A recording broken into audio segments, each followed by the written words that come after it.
Alors nous voici maintenant dans cette machine qui a redémarré suite à la mise en place du pack d'extension VirtualBox de Oracle. Et cette machine donc est un serveur Windows 2012 en mode core. On va se connecter dessus avec notre mot de passe et on va donc se retrouver tristement en mode console puisqu'il n'y a donc pas d'interface graphique. Donc nous y voilà. Suite à l'installation du pack d'extension, on s'aperçoit que la machine a évolué et par exemple on voit qu'on est en plein écran, beaucoup plus confortable. Maintenant, qu'est-ce qu'il reste à faire? Eh bien, déjà, ça dépend de ce qu'on veut obtenir, bien entendu, mais moi, je veux installer HMail Server, et HMail Server, je l'ai sur ma machine réelle, puisque celle-ci, il s'agit d'une machine virtuelle. Il faut donc que je copie ce fichier hmailserver.exe que j'ai donc sur ma machine réelle sur cette machine virtuelle. Donc comment faire? Eh ben, après avoir étendu avec le pack d'addition que nous avons donc fait ici et donc nous avons suivi la procédure, nous arrivons donc à la possibilité ici dans le menu périphérique de mettre en place, alors par exemple, un dossier partagé, ce qui est la méthode à mon sens la plus fiable. Donc un dossier partagé, il n'y en a pas, j'en ajoute un. Je vais choisir sur ma machine réelle en naviguant à l'endroit où j'ai déposé mon fichier que j'ai téléchargé. Alors moi je l'ai mis ici, je me souviens plus trop où, ici dans messagerie, voilà. Jean Tempo messagerie, voilà où j'ai stocké mes données tout à l'heure. J'ai juste à le choisir donc et j'ai rien d'autre à faire. Donc vous voyez, il est là, il apparaît. J'ai pas forcément besoin de changer quoi que ce soit ici parce que je sais que le montage que je vais faire, c'est-à-dire en fait l'accès, c'est juste occasionnel. Donc j'ai pas forcément besoin de le monter de manière automatique et de le conserver. Sinon je cocherai ces deux cases là. Je fais OK. On voit qu'il est là. Je fais OK. Il me rend la main, il se passe rien et c'est tout à fait normal.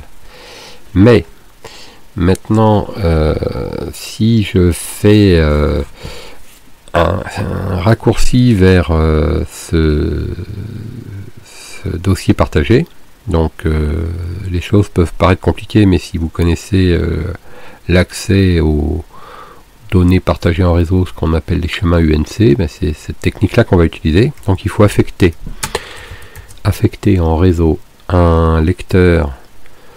Alors attendez, avant de le faire, petite astuce, je me mets complètement à gauche pour que vous voyez bien ce qui se passe et je rappelle que j'ai déjà eu l'occasion d'utiliser cette astuce pour éviter que toute cette ligne encombre l'écran et on voit pas ce que je tape. Je me mets complètement à gauche, ça nettoie un peu. Pour rendre aussi les choses plus pratiques, je vous suggère des fois de retailler un peu la cote de votre fenêtre. Par exemple ici, vous voyez, en élargissant la fenêtre. Comme ça, vous aurez beaucoup plus de liberté pour taper vos instructions. Voilà, on voit tout de suite que c'est plus confortable. Donc, net use, vous affectez une lettre que vous prenez assez élevée dans l'alphabet, ça pourrait être Z par exemple, avec les deux points. Tout ça séparé par des espaces. Ensuite, le chemin réseau, et là le chemin réseau qu'il faut connaître, VBox SVR. Alors, si je tape ça et que je fais entrer, il y a une erreur parce qu'il me dit le réseau est introuvable. Maintenant, on va retourner ici et on va regarder quel est le nom du réseau qu'on a établi tout à l'heure. Et on s'aperçoit que ce système, donc il s'appelle messagerie. Et au besoin, vous pouvez le renommer. Hein, c'est pas s'il est trop compliqué, qu'il comporte des espaces ou des caractères spécifiques, ça vous intéresse pas de retenir tout ça, vous le renommez. Là, moi, il s'appelle messagerie. Messagerie, il n'y a pas d'accent. Donc, j'ai son nom. Et du coup, c'est ça que je vais indiquer ici. Messagerie. Il n'y a pas de sensibilité à la casse. Messagerie. On fait entrer. Et là, on voit que le système nous dit la commande s'est terminée correctement. Donc, ça veut dire quoi? Ça veut dire que maintenant j'ai un lecteur qui s'appelle X2. Il suffit de l'appeler comme ça. et on se rend compte que le système m'oriente vers ce lecteur. Et dans ce lecteur, si je fais dire, je vais trouver tout ce qu'il y avait dans mon dossier. Donc ici, si vous regardez bien, Thunderbird, Wireshark, Foxmail, etc., etc., etc., c'est le dossier sur lequel j'ai stocké mon HMail server. On peut le voir, il est ici, là, HMail server. Donc à partir de là, deux options possibles. Moi, je vous conseille la première. La première, c'est de copier ce fichier ici en local sur la machine virtuelle. Et deuxième option, c'est d'exécuter le lancement de l'install depuis le lien X de point. J'aime pas faire ça parce que ça crée une incertitude de connexion au réseau et ça peut des fois se déconnecter et puis du coup on perd du temps parce qu'il faut recommencer. Donc moi je préfère le copier. Donc je vais copier. Alors l'idée c'est de savoir où je vais le copier, ça complique un peu les choses, mais si vous avez l'habitude de faire ce genre de manip, c'est pas tout à fait un problème. Donc je vais copier ce fichier HMail server et je vais le copier mettons sur c2.anti/. Voilà. Alors c'est pas forcément le truc le plus sain au niveau sécurité à faire. Là je suis pas en danger, hein, je suis en labo, je suis en train d'expérimenter, mais c'est pas forcément ce qu'il y a de mieux. Alors tant qu'à faire, si des fois j'ai besoin de ramener d'autres fichiers, par exemple Thunderbird qu'on voit ici, qui est un client de messagerie qui nous servira dans les démonstrations, ben, je peux aussi le copier. Copie Thunderbird vers c2.anti/. Alors vous voyez que quand il y a des espaces dans les noms, Thunderbird espace, setup espace, je mets entre guillemets les noms, sinon il s'arrête au premier espace et lui il considère que ça s'arrête au D de Thunderbird. Je fais ça et j'ai mon fichier qui est copié. Maintenant que c'est fait, je reviens sur C.